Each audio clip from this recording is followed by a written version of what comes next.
Hey, Sox fans, welcome back. This is Hot Takes and Heaters. This is the MLB centric podcast under the FutureSox umbrella. I am Nick Morowski. He is Danny Miller, our Chicago White Sox. They were rained out here on this Tuesday, April 15th. Got a doubleheader on the 16th on Wednesday. We'll push that Jonathan Cannon start, I believe, to one more day.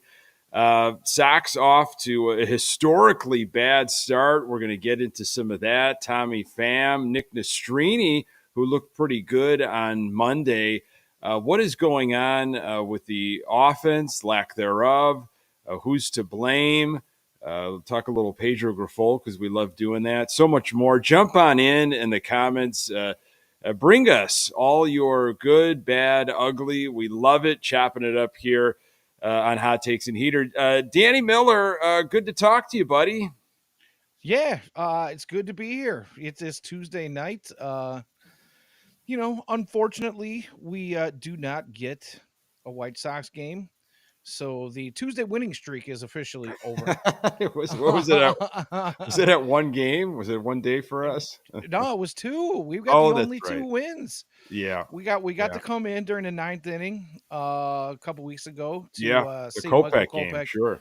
close it out, and then last week we were privileged enough to come on a little bit after a White Sox winner. And I've been kind of talking to some folks throughout the week here. By the way, welcome back. Thank you. We Thank missed you. you while you were gone last week. Yeah. Elijah did a very nice job of filling in for you, but uh, Elijah and I were talking a little bit. I can't remember if it was before, during, or after the show about the oh an appearance from one of my That'll three happen. That'll dogs, but happen. yeah. So we were talking about how if White Sox keep winning on Tuesdays, I might have to try to talk you into doing more shows throughout the week. We might be the catalyst to You the think to the that's the wins here. reason? You think that's the reason, Danny? Absolutely not. 74, Mr. 74. Hey man, I got to try whatever I can to push that number, right? So, but anywho, Uh, it's good to be back. It's good to be back here with you. The White Sox will not lose today, so there is that. That's true. How are you feeling, Danny? Because you gave us all the update on the surgery and how's the rehab going with the knee? It's going well. I had surgery last Thursday, this past Thursday, so about 5 days ago ish. Um, the first couple days were rough, as to be expected, but I'm healing up quite nicely. I've spent the better part of today on it, trying to just get some things done around here and getting to the point where I cannot stand to stare at the same four walls for too much I see it. longer. So, Yeah. Yeah. I found a reason to go to the local gas station here in Burbank and get myself a cup of coffee, not once but twice, even though we have coffee in the house. But it was a good enough excuse to get out and do something. But yeah, man, Uh, healing up nicely. Even yeah. thought about possibly going to see the doubleheader tomorrow, just because I'd like to be able to say I was there for Jonathan Cannon's first start. But I What think maybe excites I'm you pushing about it. that, Danny? The Jonathan Cannon start. What gets your juices flowing? Honestly, it's just about seeing some new blood come up through the system. A guy who's regarded as possibly being a part of the rotation in the future. He's had a pretty slick rise through the farm system. He's not one of these guys that's going to sit down there and it take 4 or 5, 6 years to develop and marinate, if you will. But he's got some pretty good stuff. Hasn't spent a lot of time in AAA. Just a couple weeks at the end of the year last year, and then of course, to start the season this year. But just looking forward to something new, to get some new blood up. I know a lot of people will say, well, development this and development that, and the White Sox can't develop. But pitching is one of those places they do. Uh, and I think the talent evaluation has been better within the organization. And just getting an opportunity to be able to say that I was there for this Hmm. guy's first win. Yeah, that was well, I mean that was something that I like doing, 2017, 18, 19, maybe even 2021. I'm trying to think.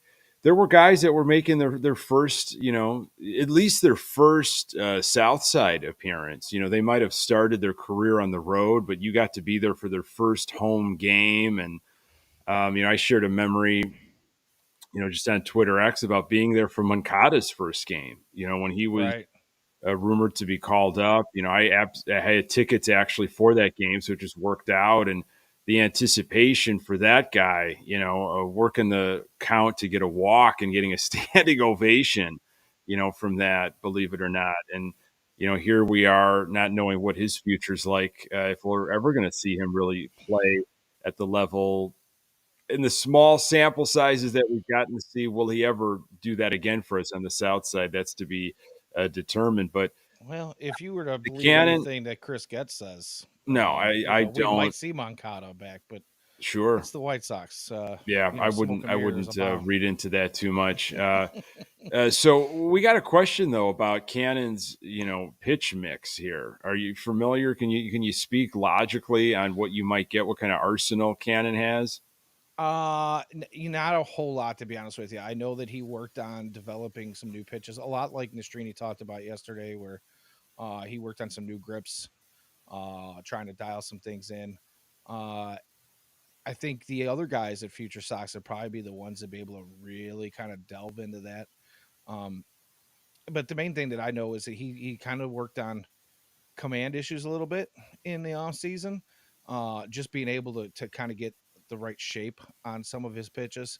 Not that he necessarily doesn't hit the zone, but he wants to be able to really kind of refine some of those pitches. And I think obviously the fact that he's even up here, and getting ready to have his first start with the White Sox tomorrow, is kind of a testament to him being able to do some of those things. Ian jumped in, can throw 9 pitches, but he pared down to 4: fastball, changeup, slider. And Drew had And the mentioned and the here cutter, that, yeah. and Cutter, yeah, that MLB Pipeline says that he has 6 pitches but uses 4. So, here on Hot Takes and Heaters, we try to, really keep it White Sox centric with what's happening, uh, with our big league club. But, when you've got these young guys that are coming up that are pushing the envelope, that through injuries and through other issues, it's just going to happen this season. It's absolutely going to happen. We're going to see these younger guys, so we have to kind of talk a little farm system. Now, I want to get to all the, the nasty stuff and the bad stuff because there's a lot of it, and we'll get to some other things. But Monday, Sox lost again to the Royals. I think the Sox are now 1-10 in the AL Central. Danny, the division that they coveted back in the fall, that has been something that they were glad to be in, from Jerry Reinsdorf's lips to Chris Getz's mind. It shouldn't be a difficult turnaround because we're in the Central. I even remember, I think it was Dan Plesac for MLB Network, who is a Sox fan and probably buddies with Reinsdorf or something, kind of hamming it up, saying, "Hey, 2024. I mean, look at their division. Between them and the Twins, they're the 2 teams that have money. They should be right up there in the top of the division." So again, jokes and all that fun stuff, and the reality sets in because the Sox fans that have been following this team, they know, they've been watching what's been happening this offseason. But Monday, we got to see Nick Nastrini, and his family was there on the South Side, and he looked really sharp. I mean, I wouldn't say it was a Yeah. bad outing at all. I mean, 5 innings, 3 hits, 2 earned runs, a couple of walks, 5 strikeouts, gave up a home run. 48 of his 74 pitches for strikes. I really liked his changeup, Danny, dancing around and movement. He showed a lot of poise against a first place Kansas City Royals team. Yeah. First off, let me say you bring up the family being there. I love, I know a lot of folks are like, "Nah, I'm here to watch baseball," but you know, uh, over the years of being able to do what we do here, do these podcasts and be part of a team like Future Sox and like White Sox Daily in the past, we've kind of come to develop some relationships with players and their families. And man, I love nothing more than to watch moms, dads, brothers, sisters, girlfriends cheer their guys on, and to see Mason Adams' mom absolutely go nuts on his first strikeout in the second inning against Whit Merrifield, by the way, who's Mm-hmm. uh, or I'm not. Did I, not Whit Merrifield. Bobby Witt Oh, Jr. was Bobby it? Witt. Yeah, Thank you, God. It was the yeah. Wit was in there. Huh. The wit was in there. I love it. Yeah. So yeah, I'm being told to bump my mic up a little bit here, so I'm gonna go ahead and do that. Oh, put the mic nearer to my blowhole. I appreciate that. How's that sound? Is that better? I do hear There you go. myself Yeah, in my. you sound robust. Yeah. Why? Thank you, sir. Yeah. Not as robust as you. You have the golden pipes over there, buddy. Oh, I appreciate that. But anywho, I enjoy watching. We don't have a lot to look forward to with these No, White Sox teams right no, we now, don't. so I enjoy seeing the joy from the family members there, and to see his mom jump up after that strikeout, it was pretty awesome. Like I said, we spent some time kind of talking with some of the family members. Mason Adams' mom has got to be probably my favorite. Brenda Adams is it's obvious she loves her kid. You know what I mean? And she's Right. his Sure. biggest cheerleader. So in those moments, it's just cool. But as far as his pitching performance went, he didn't really miss a whole lot. There might have been a couple of times, and when he did miss, he was still getting swing and miss. I mean, he had elite swing and miss yesterday. I'd like to see the Swords Hmm. number that he had yesterday, but I The mean, home he run he was like, gave up though was middle. That thing, and it yeah, had really no movement. That thing just got crushed. yeah. I mean, It'll and happen. it's going to happen, especially early in the season, and for a guy to come out in his first MLB start, uh, you know, I'd say that the fact that it didn't happen more often, pretty. No, I see blank names as talking about Mason Adams. I was just bringing up that Mason Adams' mom is one of my favorite family member follows. By the way, I do know Nastrini. Did I say Adams yesterday? Maybe I got stuck on that. I don't know. Anyways, Nastrini, his mom was going nuts last night. But yeah, thanks for the clarification there, guys, in the chat. I appreciate that. They're paying attention, Danny. They're watching Yeah, everything, not just your cigarette intake, but the things that you say. yeah. So if you noticed, I started the show with a I heater sure tonight. did. I had Yeah. a lot going on before we sat down, so I was like, oh my god, Uh huh. I'm trying to make sure I even make it in. But Yeah.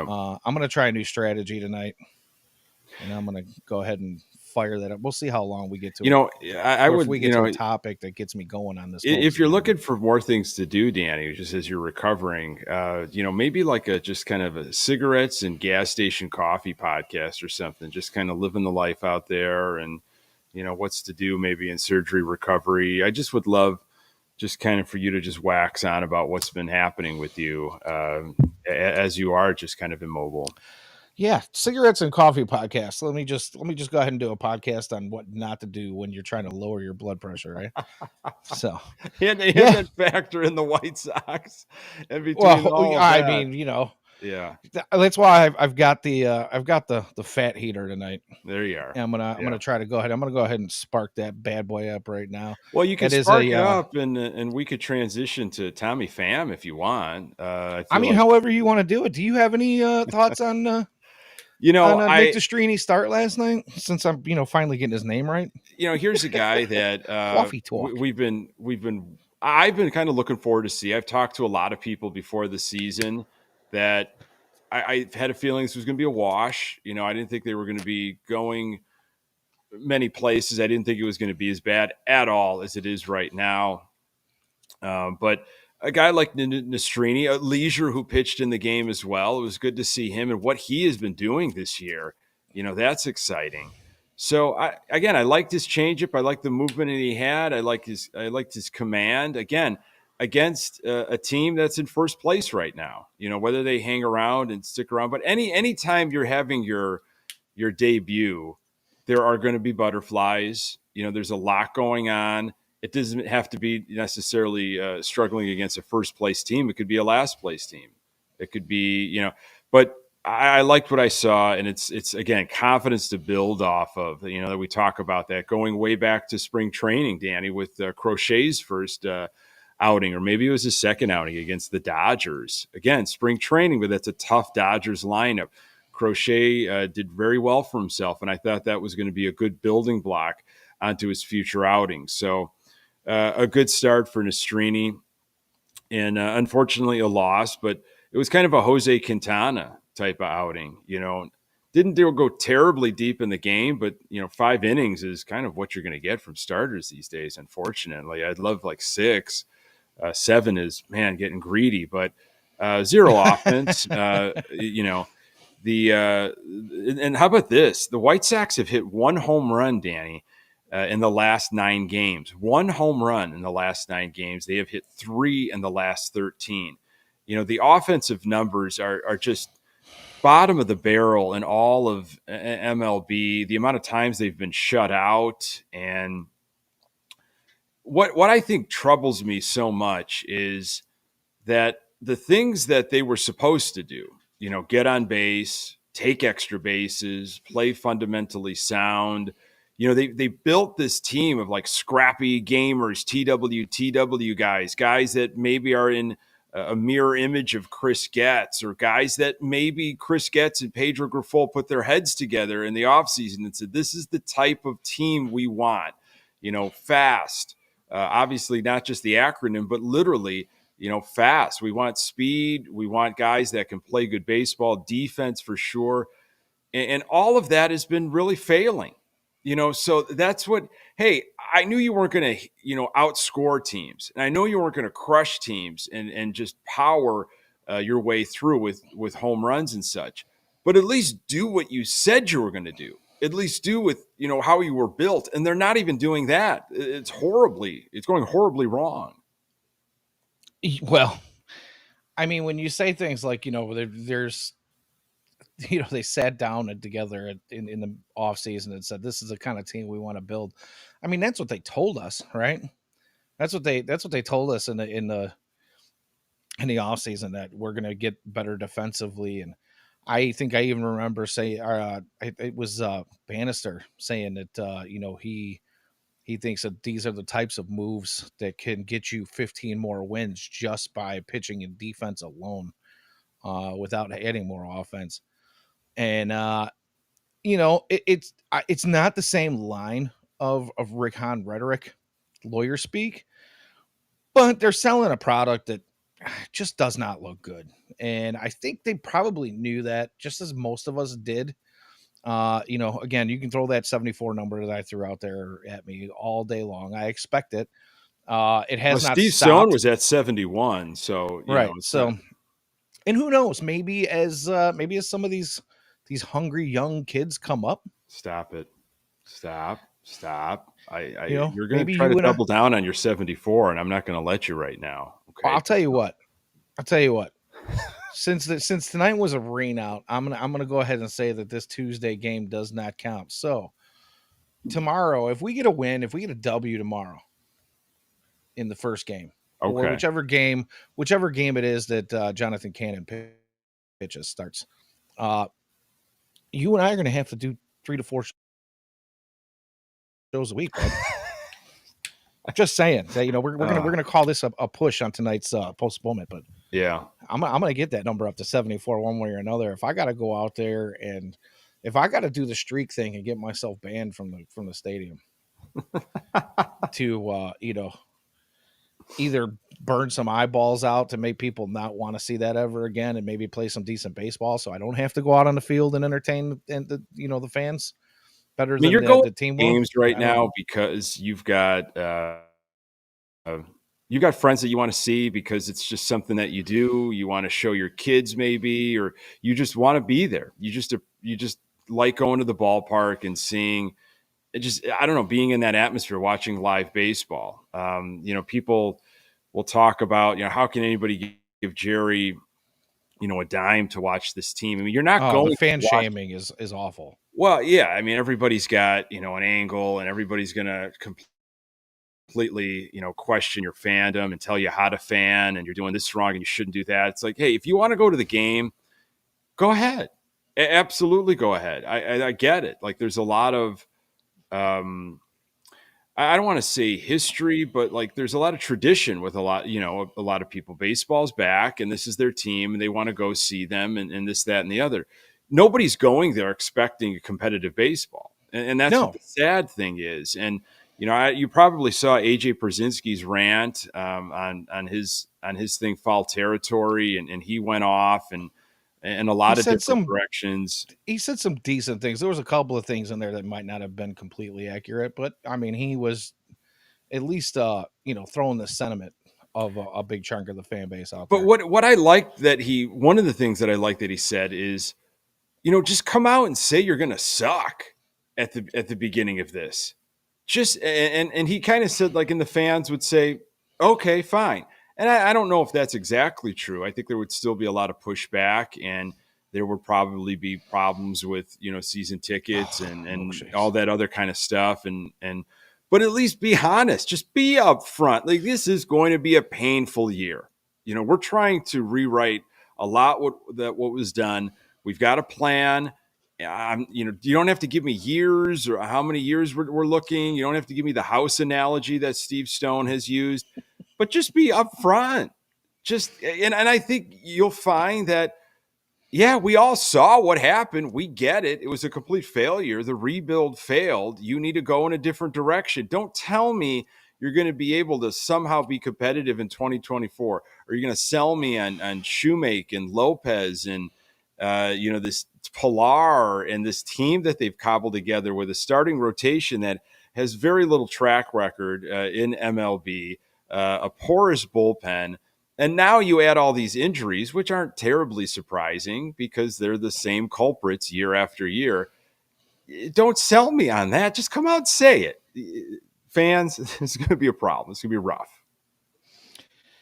Here's the thing.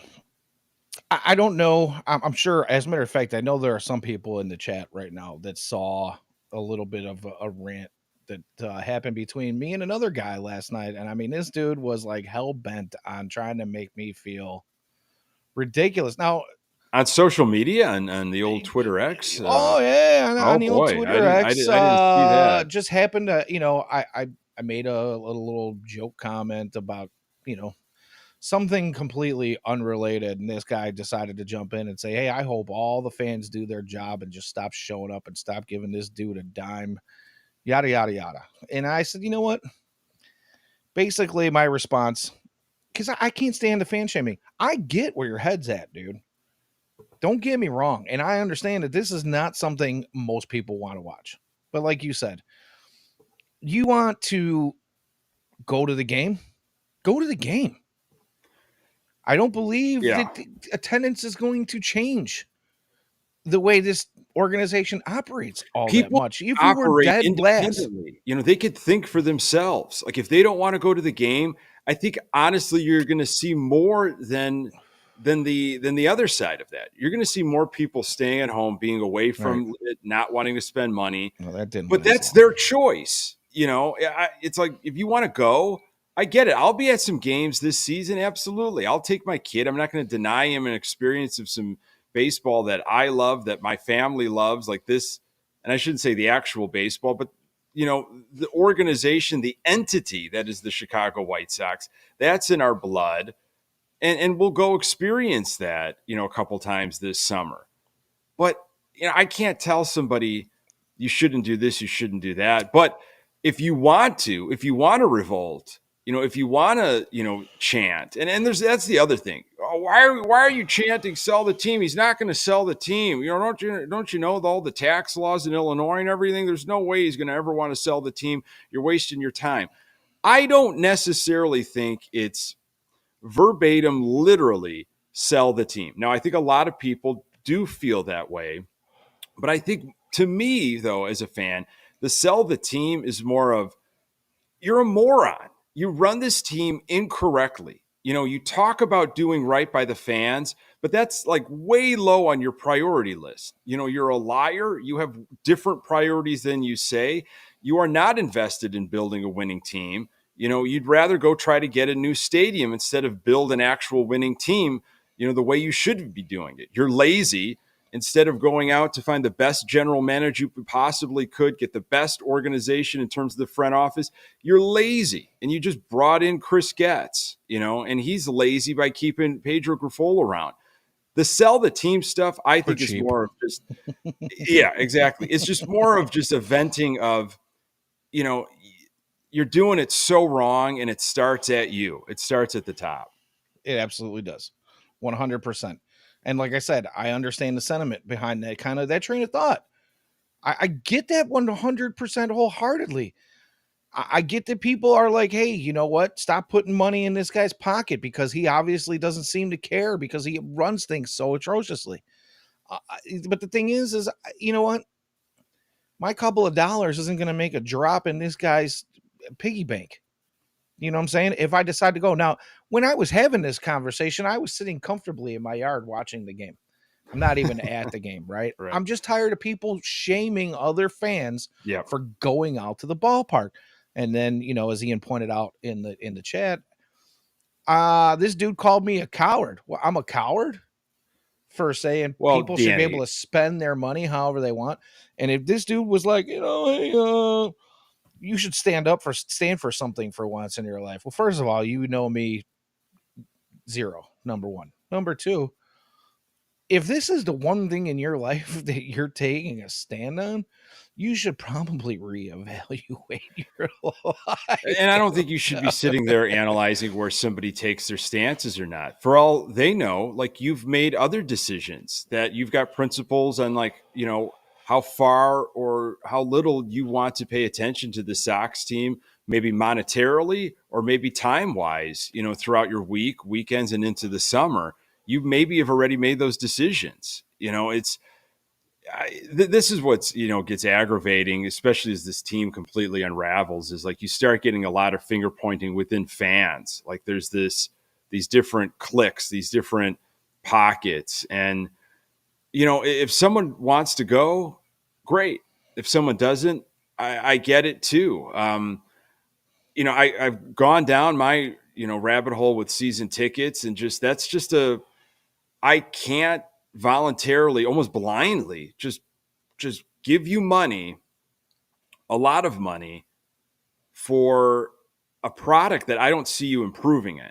Now, Right. I'll still go to a few games, because that's what I like to do. That's my team. But I can't make the big financial investment like I was making. And to me, it's like, sure, it's great to see people, friends at the ballpark, connect. I could go find that other ways. I could connect with them other ways, and it doesn't have to be a hangout at the ballpark. So Well, that's and just here's for the me thing. personally. Some of us, like you said, baseball is a large part of us since we were children. And to not go to a ball game just isn't in our vocabulary. Like you said, okay, maybe I'm not going to spend money on season tickets. Maybe I'm not going to eat the ballpark food and spend a bunch of money on drinks, which I know you've gone dry here, Yeah, and yeah, good for you. But a lot of folks will go out there and say, you know what, I'll pregame and I'll make sure I fill sure, my belly before I go, but yeah. I'm going to go catch a ball game because it's part of who I am. And you know, the thing is as diehard Sox fans, a lot of folks are like, you know what, I'm not going to go drive to Milwaukee to catch a Brewers game. I'm not going to go to a Cubs game for sure. A lot of folks would say, some folks don't care. I'm not a hater. I don't care. Do what you want to do. But the thing is don't tell me not, oh, don't go to the ballpark. Don't spend your money. I don't really care what you think. And I honestly don't think that if the attendance is going to change anything, whether it's, their 23rd or 24th, and attendance are all the way down at the bottom and number 30 in the league. I really honestly don't think the way it changes anything on how Jerry operates. Because the thought You're process for some of these people is, well, if we make them dead last, one, he's either going to go broke, not going to happen, or two, they're going to, forcibly change the the organization to go in a different direction, and that also is not going to happen with lack of attendance. It's just not going to. in Chicago. It's like, how could you even entertain taking a team out of Chicago? I get that there are two teams in Chicago, but we've been dealing with this for over 120 years. I mean, it's Chicago. That's what you can't, it's just tough to sometimes wrap my brain around, like, the other markets outside, because you're so associated with Chicago, whether you live it or in the Chicagoland area. I mean, there are some small markets, and you really think you're going to take a team out of Chicago and try to reproduce or try to make some magic happen? I don't know. I think a lot of cities, I can't speak for them, but I would think of Nashville wants something organic. Like we want our own team. We want to start our own kind of franchise. And that might be the case for other cities. I'm not sure. I'll tell you, I heard from a little birdie, and I don't know how true this is, but I heard from a little birdie that when Jerry was in Nashville, Nashville definitely wants a baseball team somewhere in their future. But somebody told me that they have no want or desire to have a Jerry Reinsdorf led baseball team that's, in that's Nashville. telling. Yeah. Well, good on them. Yeah, it's frustrating. I think you're going to have obviously the diehards, the ones that they're always going to go. They're just always going to go throughout the summer. I think what you would lose with how bad this team is, you're going to lose maybe a lot of the walk ups. You're going to lose the ones that get caught up in the hysteria. When a team gets good, the casual fan, and I'm not trying to nitpick anybody's fandom, whatever, but you know, it happened with the Blackhawks. It's happened when the Bulls have had their stints here and there, few and far between since Jordan left.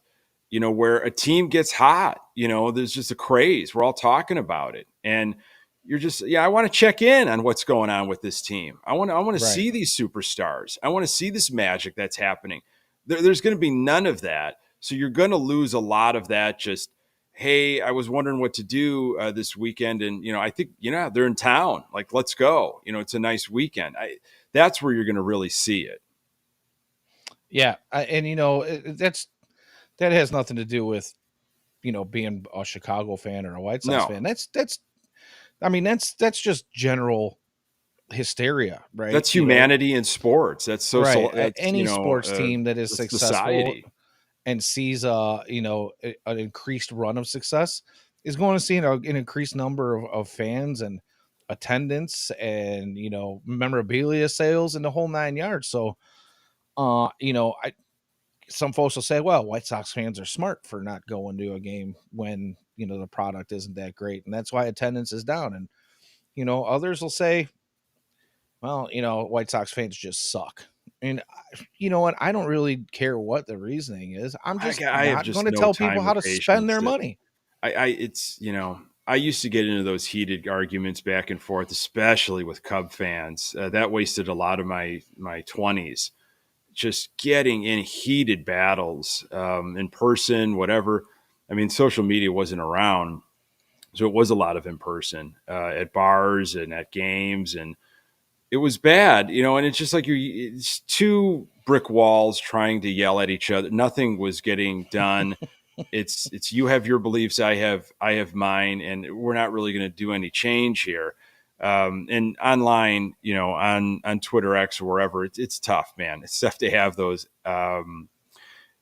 conversations where you find any respectful common ground. It's rare. There's just a lot of people slinging things out, knowing that they can do that because there's no consequences. So yeah, speaking of consequences, this Sox team 2-14, I think minus 53 run diff. I mean, a lot of these numbers on base percentage, runs scored, all this stuff, lowest you're going to find in all of baseball, not just the American League. Worst start in franchise history. There was a big team meeting, Danny, before Monday's game. Big team meeting, closed door. Nothing came of it, especially offensively. Sox lost again. Tommy Pham has been brought into the mix now. I think he's going to be signed a minor league deal. Is that what it is? I don't. I think he's got some Yeah, relation with $3 million minor league deal.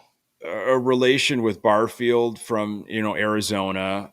Right. I don't. His numbers don't jump off. I don't really see what the need is. Like, where is it? Just all these injuries. You don't want to take a shot on any youngsters. Obviously, Colas has been kicked around so many times. He doesn't know where he's at. But here he is. We'll see what we get out of Tommy Pham. But I guess I want to come to and get your thoughts on this, because I saw a lot of this, from other Sox fans recently, and it all comes around with Pedro Grifol. I've given Pedro Grifol such a difficult time. I don't think he was ever the right hire at the beginning.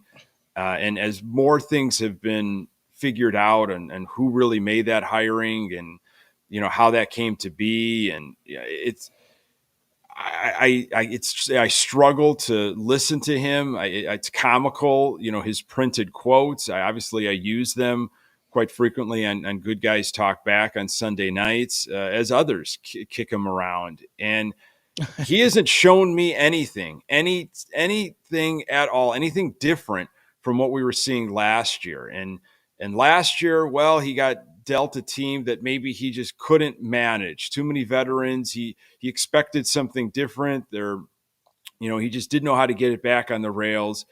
Okay, he's going to put this new thing in place, working with Getz closely. We'll get the type of team that we think that I can maybe manage and the style of play I want. And I'll be able to command things a little bit more in terms of leadership.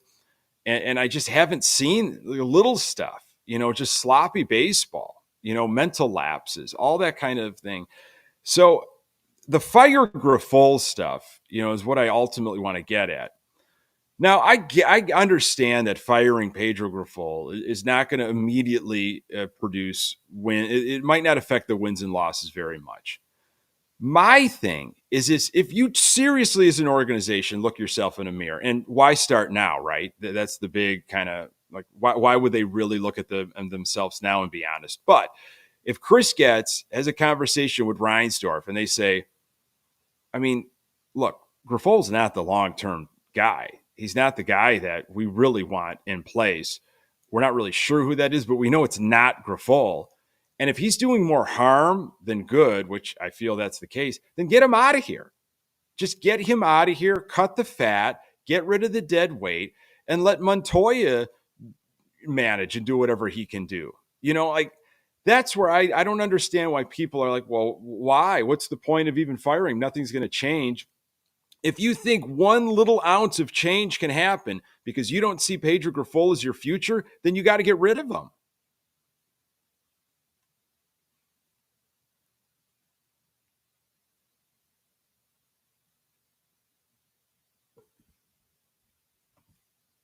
I think you're mute. I think you were muted, Danny. I'm sorry. I was. I Sorry apologize. about that. But I was just saying that 2024 is one of those years where we're talking about shuffling players all over, back and forth. Whether they're ready or not, and let's see what we got in some of these youngsters, because we're not expected to win a bunch of games. Why not do the same thing with your manager? And we saw the quote about Jerry denying it now, but we saw the quote that said that Jerry was knowingly letting him kind of keep his job after by mid 2023 because he had a fireable season at that point, but he's going to leave him on because of money constraints. Well, here's the thing: you have an MLB manager, a past MLB manager, as your bench coach right now in Charlie Montoyo, who there's a few of us out there that think he got a kind of the short end of the stick when he did get let go with a team that was on a run and wasn't really doing a whole lot before him. And what is it going to cost you if you fire Grifol now or later? If you still have to pay him, if he's got one of those contracts where it's all guaranteed, Right. Yeah. you've got to pay him whether he's here or whether he's not. We're not asking you to go out and hire somebody new. Let Charlie Montoyo take over for the rest of the season. It is not killing you to get rid of this guy. So maybe that quote was, fabricated. I don't know. But the fact of the matter is I can't agree with you more. And we need to try something different. You have 2 wins. Today's April 16th. You have 2 wins. What are we doing that the definition of insanity is doing the same thing over and over again and expecting different results. And quite honestly, I can't see why the guy is still in the dugout. He's done nothing that he's promised. Absolutely nothing. We've seen changes happen with organizations when they've flipped their managers. I think it was the Philadelphia Phillies just a couple of years ago. Didn't they can Joe Girardi and I can't remember who they brought in, but all of a sudden the Phillies took off. Now, the Phillies also had talent. Like, they had actual real Major League Baseball players. They were built to go, and it's like, well, what's happening with Girardi? What I'm saying is, like, however this team was supposed to play, as I said at the top of the show, I haven't even seen that. I'm not expecting home runs galore. I'm not expecting, amazing pitching performances, because we don't have the horses for that. But the bare minimum that they said that they were going to do, they're not even doing that. So Right. you got to really look at yourselves as an organization, which the Sox don't do well. They do not self evaluate very well at all. They just don't want to. They're scared of it, because they know if they did, mass changes would have to occur. Jerry doesn't want to do that. Doesn't want people to tell him how things should be done. Does not want people to negate his ideas. It's his insular. It's his little mom and pop family. These people that have been around in the same positions for years and years and years. So the joke is, how do you not even explore other options outside of Pedro Grifol after last year? How do you say that this guy is safe?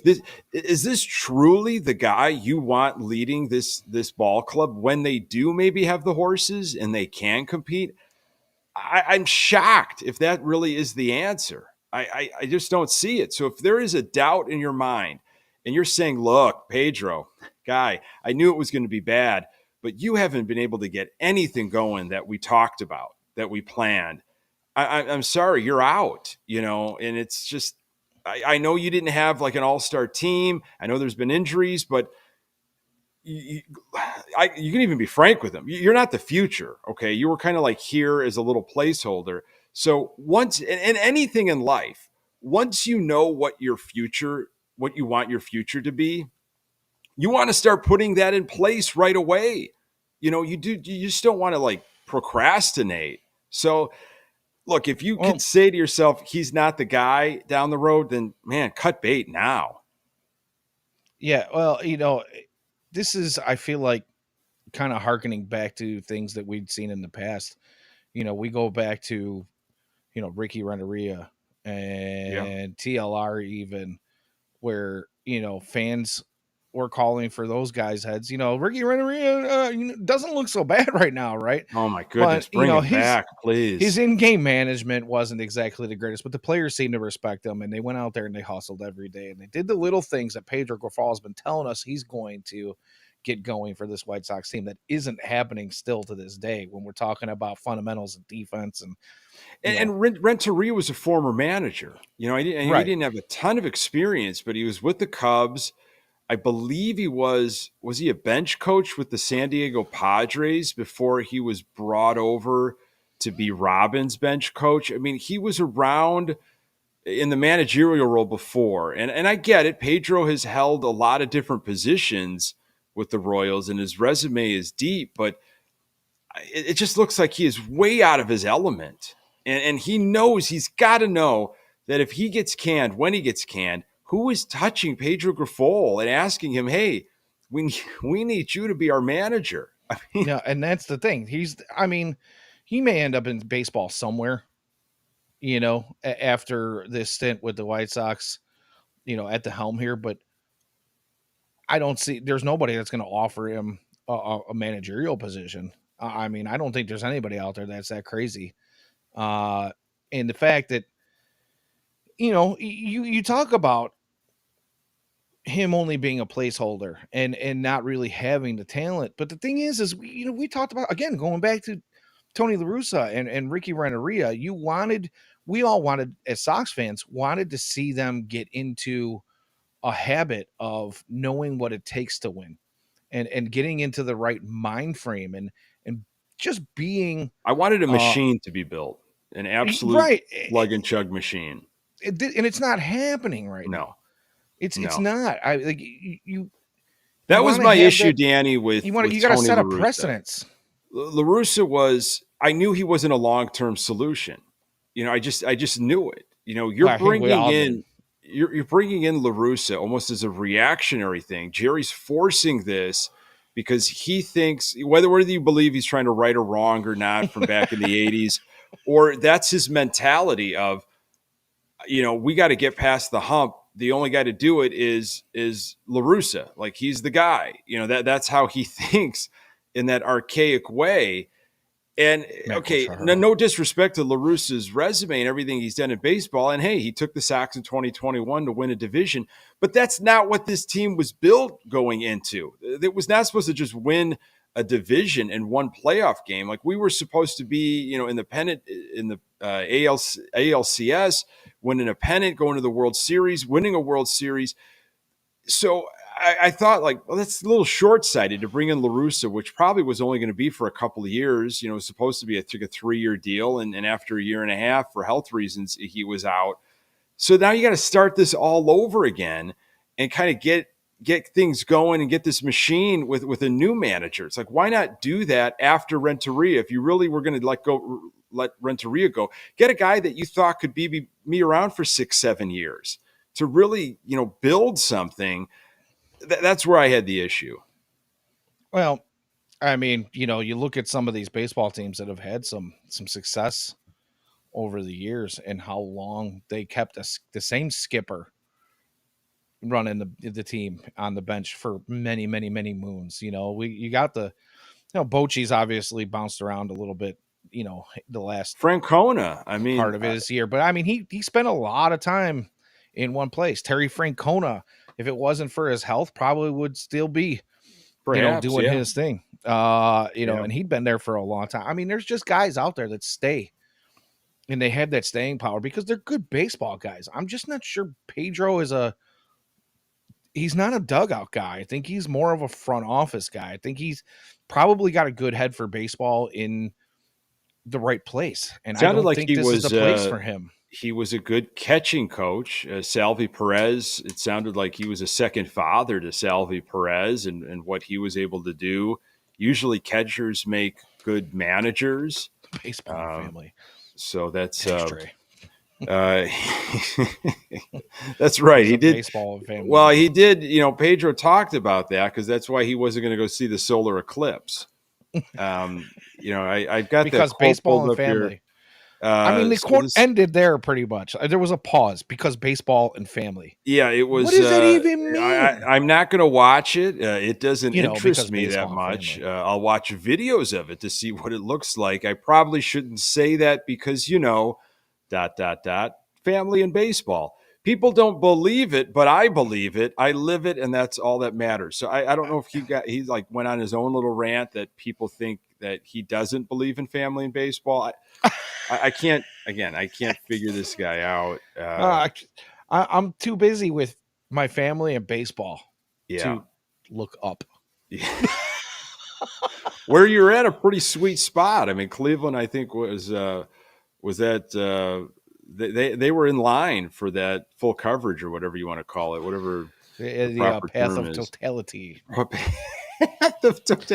Danny, I'll tell you what, man. I gotta apologize to you because if someone said to me, "Will Danny know the term full totality?" I would have said no. I'll bet you money that he doesn't know that.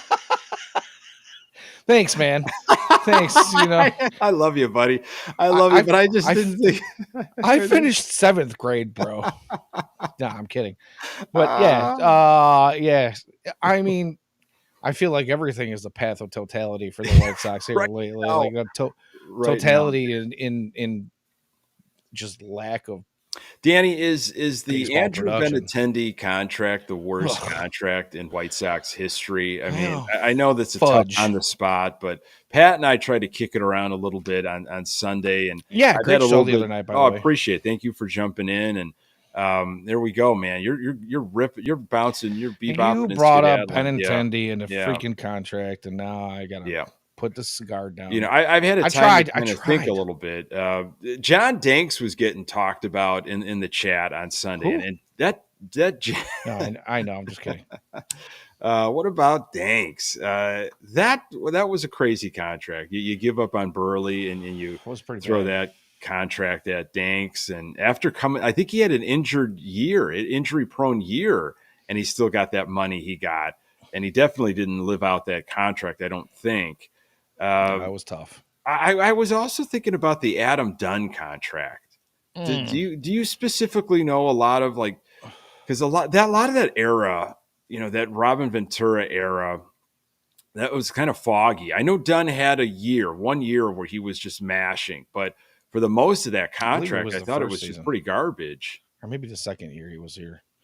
The second year he was here, he started out hot and he kind of fizzled at the end. But yeah, I remember that he did have. If you look at the numbers overall in the season, it wasn't terrible. Yeah. But yeah, they felt like during that time there was, it was probably a 6 or 8, maybe 10 year period there where it felt like we were signing these guys from other places that could play first base and DH a little bit. You could throw LaRoche in there Oh, even dear where Lord. you Yeah. get these.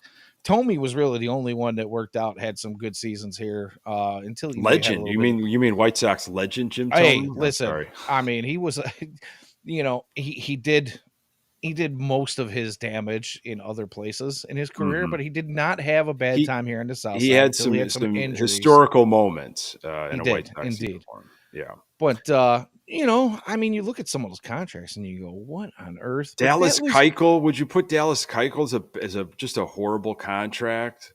uh, I kinda. I mean, again, he didn't start off all that bad, but didn't really ever turn into the Dallas Keuchel that he was before coming here. Uh, I I would kind of throw that one out there. But I I mean, always Benintendi, though, I mean, Yeah, it's the Benintendi is highest just contract in White Sox history. yeah. And you wonder, like, okay, Rick Hahn wanted that guy 5 years ago and didn't get him. And now here we are 5 years later, and he hadn't really done anything to say he was going to be any better than he was 5 years ago when they wanted him. But You know, well, we're going to give him the biggest contract in White Sox history for what? You had yeah, all I these other mean, guys on your team and all these other guys you could have went after, but you had to have Andrew they needed a Benintendi. left fielder, and I think they needed a left-handed bat, and they passed up on a couple other guys. And I thought that it was gonna it was it, I thought there was a high probability it was going to be Benintendi because of the Royals connection. Pedro being first time manager, maybe he said, you know what, if you're looking at a guy, I'd love to get this guy in, and they were like, sure. Should we give him a ton of money? And Pedro's like, yes, give him the highest contract ever. And that's probably how that went. That kind of money probably should have been spent several times by the White Sox. Under Reinsdorf, it should be alarming that that's Like of maybe that. 10 years before Benintendi. Yeah, absolutely. But he was signed. He had an injured hand. Coming into that contract, and we find out that he was battling hand injuries and stuff last year during the season. Off season, it sounded like he got right from everything we heard. Stronger, bigger, ready to play. It's just that's the thing that's puzzling is not only was this team built for kind of this 2-14, I guess, but guys that you absolutely expected more from, Benintendi, Andrew Vaughn, you're kind of just shrugging your shoulders and you're saying, well, what are the excuses for these guys? These guys were supposed to perform and at least put up some sort of offensive numbers that we can kind of look to as guidance. And that's not even happening. No, no, it's a shame that, and again, this is another thing that I see a lot of out there on the socials is, when we talk about bringing out these young guys, like we have been a little bit tonight, and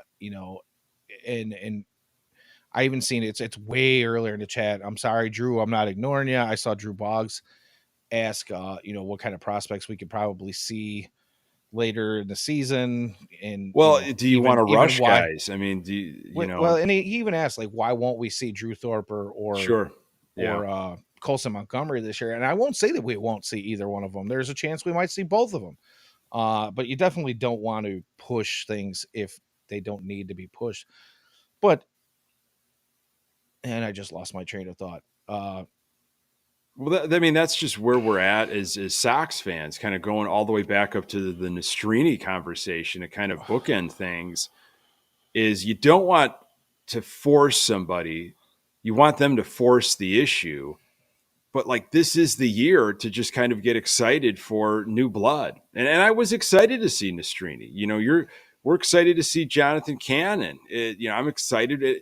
when Leisure pitches and when Crochet takes the ball. Like, this is stuff that I think are building blocks for the future. There's so many 1-year contracts and there's so much dead weight that's going to be gone after this year anyway. I'm looking at guys that are going to be helpful for beyond, for the next build. And that's exactly what I was getting at. Now that I found my train of thought was, the thing that you see on the socials is fans are saying, well, we've got these young guys coming up that show some potential and promise, and people are talking about them. But the White Sox won't spend in free agency to, supplement those guys when the time is right to compete. Right.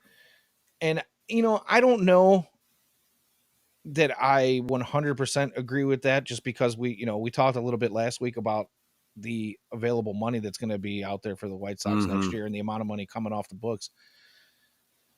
But when you look at history and you see that Grandal and Jose Abreu in his aging, waning years and Andrew Benintendi were the 3 largest contracts in White Sox history, and they're not even close to being competitive with what other teams are doing out there, you kind of wonder, maybe there's some truth in it. I'm not necessarily looking Danny, for I the got $300, faith. $500 man, $500 million man, but I am looking for something with a track record that we can go ahead and say, you know what, hey, we have only these 2 holes, like the same 2 holes we've been looking at for the last, I don't know, century. It feels like, when we're looking at right field and second base, when we get to that moment of competition and thinking we can actually take the Central and maybe go deep into the playoffs if we had a right fielder and a second baseman. I just don't see them. They haven't done it. They won't do it. There's this propensity You can't expect it. to not No. go out and sign the complementary players that you need for all these young guys that are coming up. And we can talk about Mike Shirley and his drafts and talent evaluation until we're blue in the face, because I honestly think the 2022 draft looks like it could be a monster. There's a lot of names in that draft and that came off the board in that room that could be contributors to this White Sox team. But if you can't give me anything to supplement those guys, then what are we doing here, man? Yeah, no, I agree with you 100%. I mean, I don't have any faith that they'll put the finishing pieces in place when the time is right, just because there is no track record that they've done it before. The right pieces. I'm talking about like anchor, stud, ace pitcher. Like, what's the premium pitcher out there? We should be in the market for it, and maybe 2 of them. Is there a masher? What's that? We'll get the Zach Wheeler excuse on that. Sure. One. Yeah. We tried to get a premium pitcher, but he decided to go somewhere else for $5 million incentives less and because everything. His wife. If we factor in all these different perks and stuff, this guy was going to be that's not the plan. That's not the game, and so we'll see. That's all I can say is I can't buy into it like I did last time. I was really amped for that free agency, and time will come, and that's what I guess we just have to kind of wait around for, and let's prove it. It's all prove it to me. Anything that the White Sox do, it's like, oh great, it's wonderful that you said that. Prove it now. Prove it, because you don't have a leg to stand on, with me. Right. So let me ask you this. Yeah. Before we close out the evening tonight. Yeah. You've been the one asking the questions, and usually are most weeks, but I have a question for you. We are only at 2 wins, and I know it's early in the season and they're on track to win like 21 or whatever, 23, whatever it is. We all know that's probably not going to happen. Right. There is going to come a point where maybe they get 2 or 3 wins in a week and we'll all be excited and, hey, are we back? We're back. Right. But, yes, Nick Morowski, as a White Sox fan. Yep. What are you hoping to see right now? And I know we've talked about, individual accolades, but are there any specifics that you're really looking for here just in the next couple of weeks? What do you want to see as a White Sox fan? You want my honest, my absolutely honest opinion? 100%. Okay. This is no holds barred. So I'm going to double down on what I said earlier. Fire Pedro Grifol. Get him out of get him out of the dugout immediately. This has been a colossal failure. Chalk that up. Somehow learn from that. If you want to start in a complete different direction, hey, that was a failure. how parroting about what you're saying there. have some have some just transparency. Just be honest with the fans. Get rid of him. Get him out. Bring in Montoya, and I want to see. I guess I want to see whatever is going to be around beyond this year, because I think this year is a wash. They're not going to only win 23 games. Maybe they get to 60. Well, what does it matter? It's how are they getting to those 60? How are they getting to the 50? How are they winning those? 74 after they win tomorrow, and we start doing 3-4 weeks of show, or 3-4 when they shows a go week. on those when they go 25 in a row and they rip that off and they march towards 74. How are they getting towards Making that? history, And buddy. I want to see. I'd like to see more of Corey Lee. Is that weird? I don't want to see Martin Maldonado anymore. I mean, he's No, garbage. and I saw a lot of that in the chat tonight. People saying that Maldonado's got to go. I think Trey and Clutch have kind of been on that for weeks now. Thanks, guys. By the way, really thank you everybody for the chat. Yeah, I mean, Blank Name has been all over it tonight. Ian, Drew, all you guys. Most of our regulars that are here on top of that stuff. It's But a good group. Maldonado, Yeah, it is a good group. My thing about Maldonado is I don't necessarily think he's got to go. Could he be a DFA candidate later in the season? Possibly, but it's been talked about on this show and a lot of other places that I think Maldonado, the pitchers think highly of him. And I think he's probably a pretty good positive influence on guys like Corey Lee, who are still impressionable, I guess. Maldonado's body probably isn't allowing him to do the things that he used to be good at. Then hire him like in a Grady Sizemore type role as a baseball coach. I can see that maybe in the future. I wouldn't be mad about it, honestly. The thing is I'm not sure I'm ready to DFA him and leave him with a sour taste in his mouth. Maybe Jerry can give him one of those awesome ambassadorships that he likes to hand out to guys. You'd be a White Sox forever. We're extremely loyal, and you'll never have to worry about anything ever again because the White Sox are going to pat you on the back every day. Well, that was AJ though, and AJ he left. AJ basically told him, "Yeah, go, pound sand." But I digress. The thing is I don't want to see him necessarily DFA'd or fired. But I don't want to see him starting even at a 50% clip at this point in time. If there's an injury. I would much rather see Corey Lee get. He's dealing with some injuries, right? Yeah, they actually just moved him over to the 60-day to make room for tomorrow's starter, Jonathan Cannon. Yeah, and I don't know why it took him that long to do that. But so you keep Maldonado around for a little bit, but I don't want to see him play a bulk of the time. But no, I want to see keep him on the roster. Just don't start him all the time. I want to see Cannon. I want to see Leisure improve. I want to see a good brand of baseball. But, I think first and foremost, I want to see Grifol gone. Boy, if he could just get his walking papers, I would think, okay, you're getting a little bit more serious now, or at least somewhat serious. Imagine you're taking a small baby step into the direction of serious. As an organization. Sorry, I'm laughing at the chat, Ian. The zingers over here. Imagine having a manager that understands the modern game and isn't sleeping. Yeah. It's tough to imagine as a Sox fan right now. Isn't it? It is. But it is, so. No, I'm with you, man. I didn't mean to cut you off. No, and I don't think that's asking for much. Competent baseball, but I think they need to start being honest with themselves and honest to fans.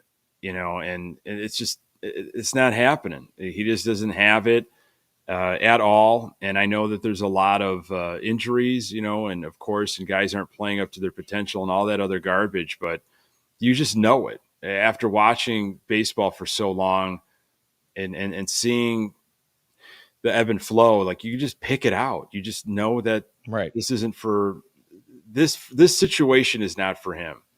So you're absolutely right. And, I don't disagree that he wasn't given, a ton of talent. He obviously was not. Although I wouldn't necessarily say that he doesn't have any, but he wasn't given an exactly spectacular roster to work with. But that, anybody who has any kind of inkling of baseball knowledge can see that some of the in-game decisions are just atrocious, Yeah. absolutely atrocious. Things that you middle little league managers wouldn't do that he's trying. And again, like when I said earlier that we're talking about the definition of insanity, doing the same thing over and Yeah. over again, expecting different results. Well, if the changes that you're trying to make to do something different go completely against any regular baseball thinking, that's not helping either. Right. So, I don't really know. Clutch asks in the chat, what about Sheets in right field? Did we see if Pedro says that's an option? And the only answer I have for that, Clutch, is I think they're just trying to figure out how to get Sheets' bat in the lineup. And that tells you a lot about what they're thinking about Andrew Vaughn. I know I saw Pedro say earlier, James Fegan put a tweet out earlier today that said, Pedro says Vaughn has really been working, and he's just one click away from Yeah, he wasn't in having the a breakout or lineup whatever. today or tonight. He was No, going he to was get a going to give day of him rest a and reset, a reset. but And I did see where they were going to possibly entertain Aloy or Sheets out there just to old get. rubber arm. Yeah, I mean, Brian Shaw. it's just unfortunate. I like Sheets' bat. You know, again, it's small sample sizes.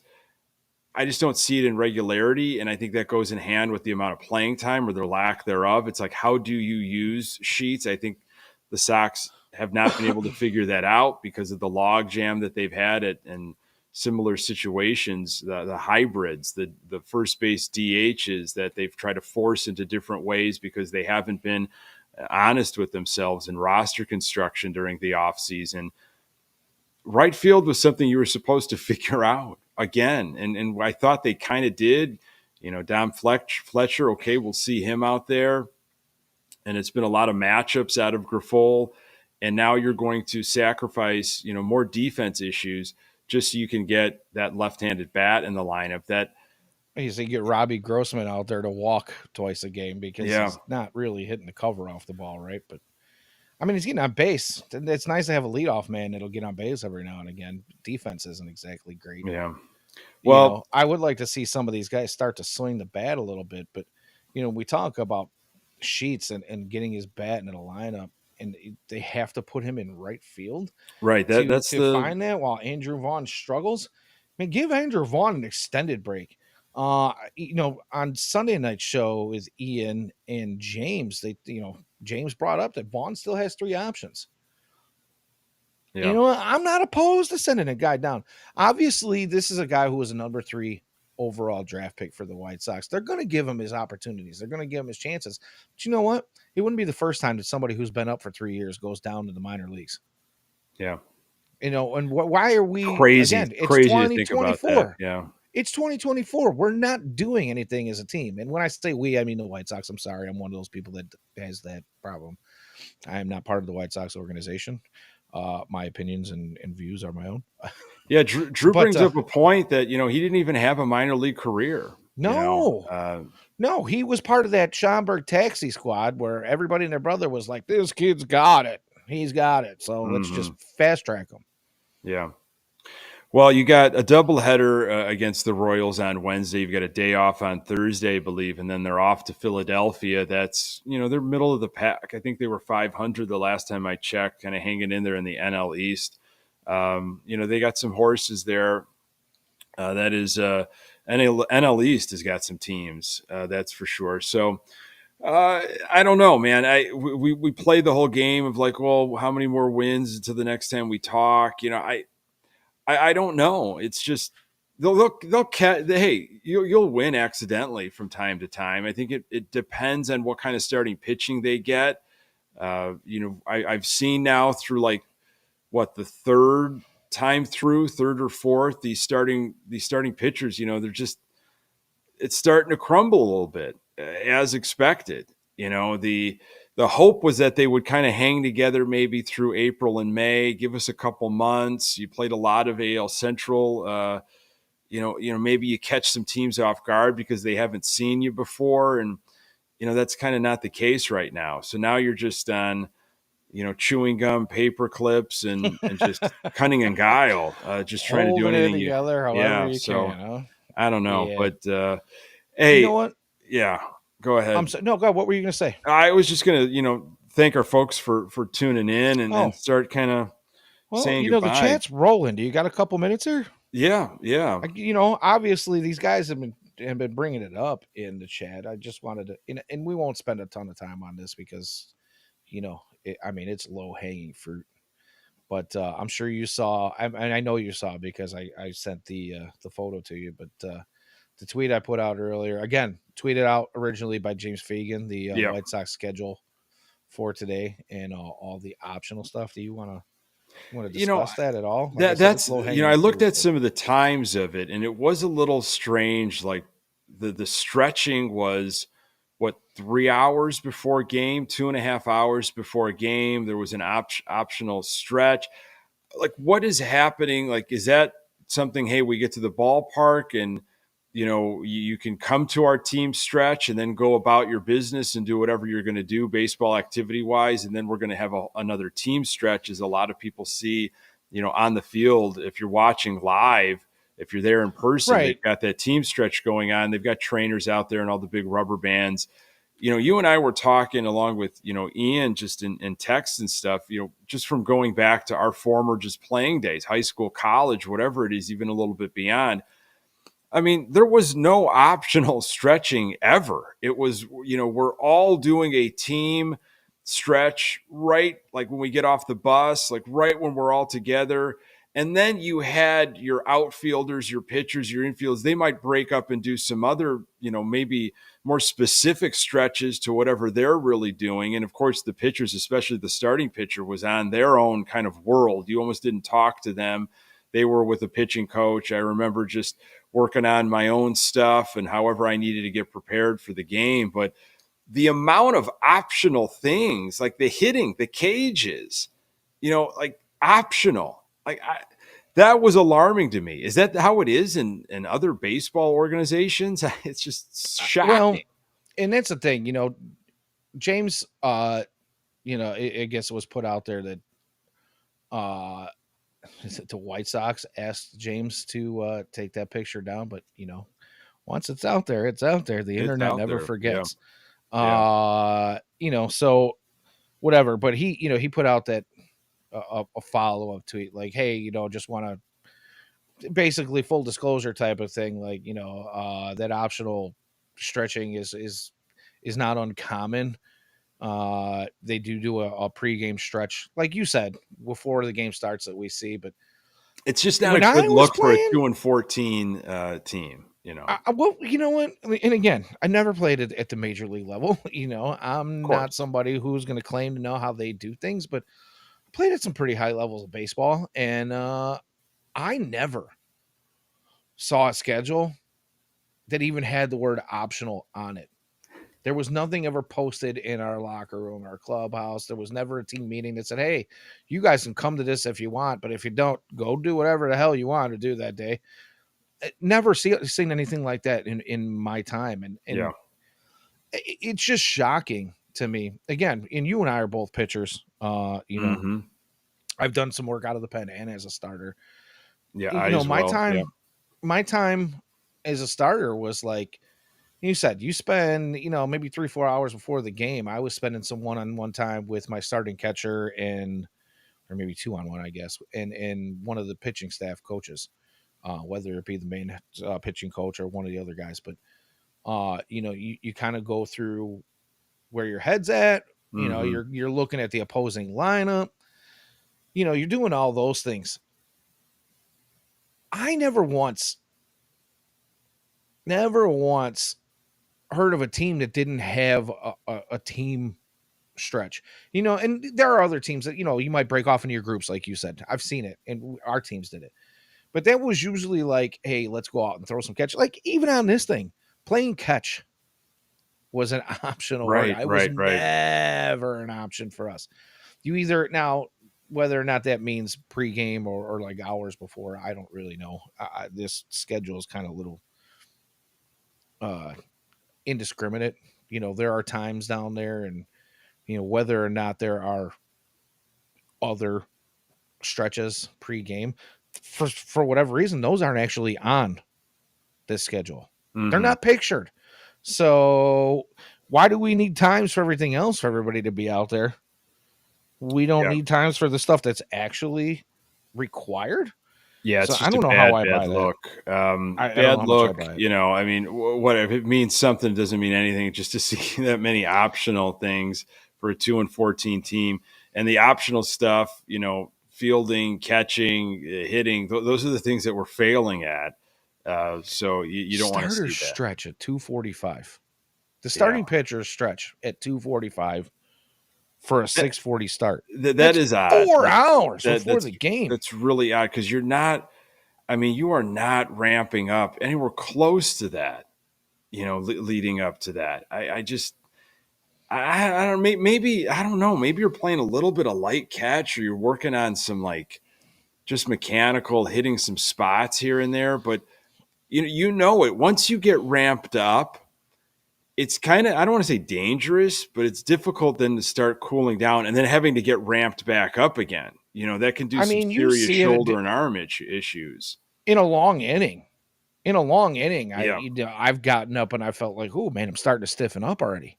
Yeah. I mean, And we're there going to would be go four times where hours. I'd be playing just catch during a long inning in high school or college because like I just needed to stay loose. Right. I mean, Right. it's just so that I don't know. Look, they're a major league ball club. They claim to be they are. I'm sorry, they actually are a major league ball club. They're not Technically. playing like it. So if that's their schedule, it speaks volumes. But maybe there's some insight into what's actually going on there. Yeah. Oh, and Ian says, Brooks probably got in James's ear about the optics of it. Well, yeah, you know why? Because Brooks looked at it and went, what is this? Obviously he did put out that reactionary, oh, I'm sorry tweet. This is not uncommon for things to go down this way, but the optics are that way Yep. because it doesn't make sense, even for somebody who, like Nick and I, have been ball players. Now, whether it's uncommon or not, it might be a whole nother issue. Whether there are other things that are not posted on this schedule is another issue too. But my question to you, like I said before, is then if they're required, why are the optional things on this schedule and the things that are required not on this schedule? I would honestly think, hey, you know what? If I'm a ball player, if I'm in any workplace, shouldn't you be telling me where you absolutely need me and require me to be instead of, hey, this one's not, it's optional. It's not that important. Right? Does Yeah. that make sense? I don't know. It Does it? does make sense because I'm looking at it like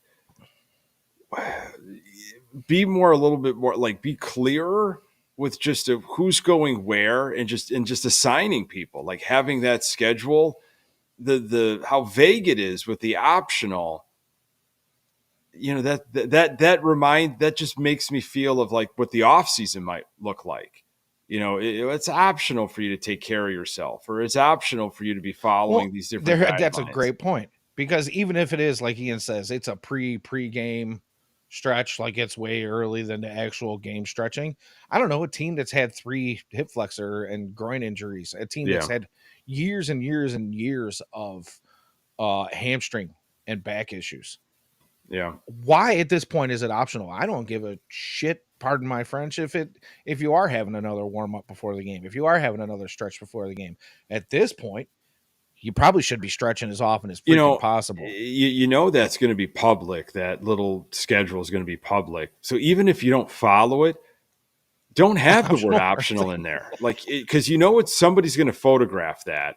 So have like just immense amount of Oh, it's out there stretching, now. like cage time for 5 hours. We stretch for an hour and a half. Have just whatever. For sure. Just make it look like you're actually doing something. You're putting in the work. Even if you're not. Yeah, I don't know, but again, I'm not some biomechanist. Yeah. I don't work in a baseball organization. I'm just some schlep who sits behind a computer with a camera in front of me and spews my most emotional thoughts out here week in and week out. And hey, I provide all the hot takes for yeah, Nick's got the Sox takes. I got the hot yeah. takes. I get my emotions get the best of me, but man, I mean, I don't think of myself as a particularly dumb person. I might not be the smartest person on the planet, but I'm not a particularly dumb person, and this just doesn't make sense to me. It just doesn't look good. Something's So not yeah, right. the It optics doesn't, don't yeah, look right. doesn't pass the smell test. We'll see. We'll see how things unfold for our Chicago White 74, Sox. baby. Yes, 74. As always, thank you so much, folks, joining us live. Loved all the chat. Loved the comments. Fueling the show. We appreciate it. Pass it along to other Sox fans in your life. FutureSox.net. You can find the audio absolutely everywhere you find your podcast, and subscribe and check us out on the Future Sox YouTube channel. For Danny Meller, I am Nick Morawski. Until next time, go Sox.